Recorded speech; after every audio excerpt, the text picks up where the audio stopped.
أعوذ بالله من الشيطان الرجيم.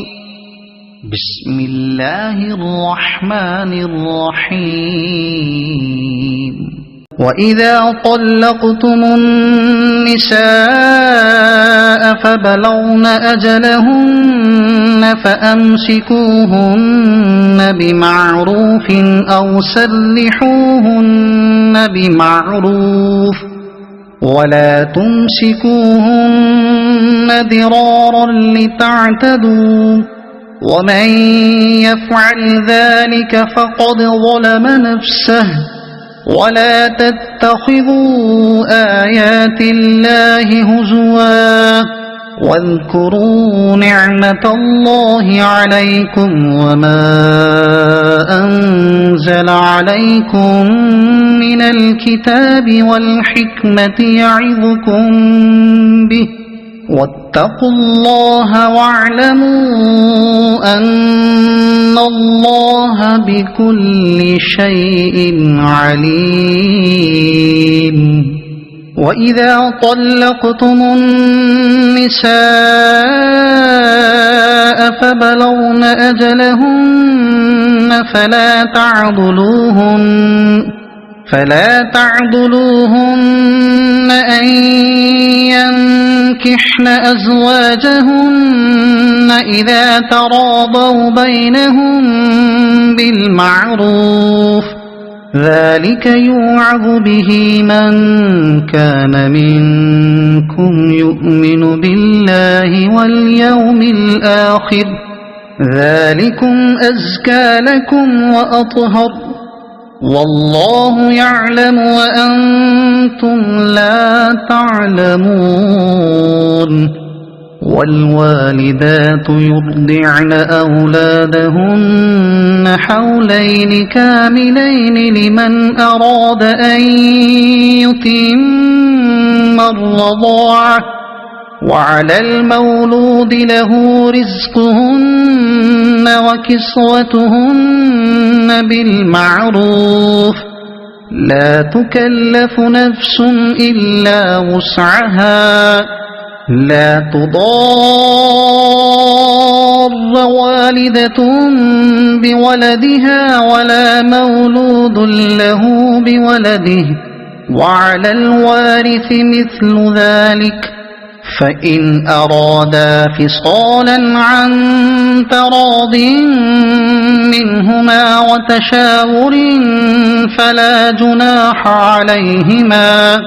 وإن أردتم أن تسترضعوا أولادكم فلا جناح عليكم إذا سلمتم ما آتيتم بالمعروف واتقوا الله واعلموا أن الله بما تعملون بصير.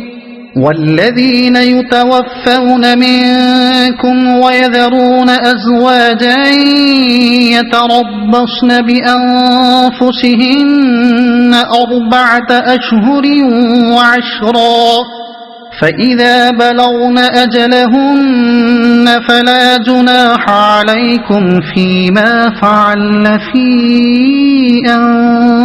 أنفسهن بالمعروف والله بما تعملون خبير.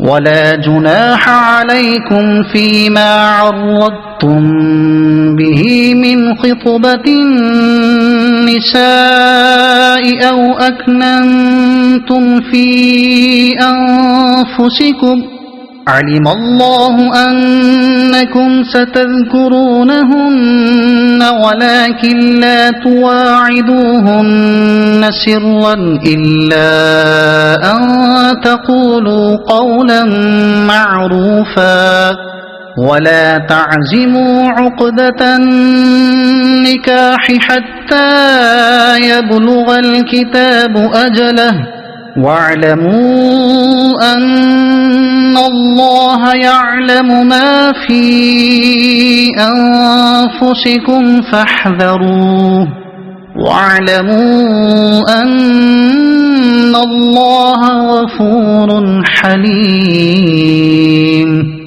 لا جناح عليكم إن طلقتم النساء ما لم تمسوهن أو تفرضوا لهن فريضة، ومتعوهن على الموسع قدره وعلى المقتر قدره متاعا بالمعروف حقا على المحسنين.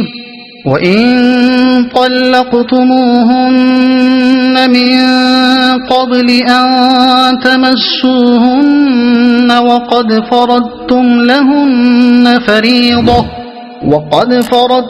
لهن فريضة فنصف ما فرضتم إلا أن يعفون أو يعفو الذي بيده عقدة النكاح، وأن تعفوا أقرب للتقوى.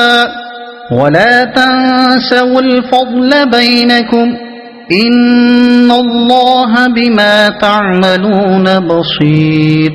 حافظوا على الصلوات والصلاة الوسطى وقوموا لله قانتين. فإن خفتم فرجالا أو ركبانا، فإذا أمنتم فاذكروا الله كما علمكم ما لم تكونوا تعلمون. والذين يتوفون منكم ويذرون أزواجا وصية لأزواجهم متاعا إلى الحول غير إخراج، فإن خرجن فلا جناح عليكم فيما فعل في أنفسهن من معروف، والله عزيز حكيم.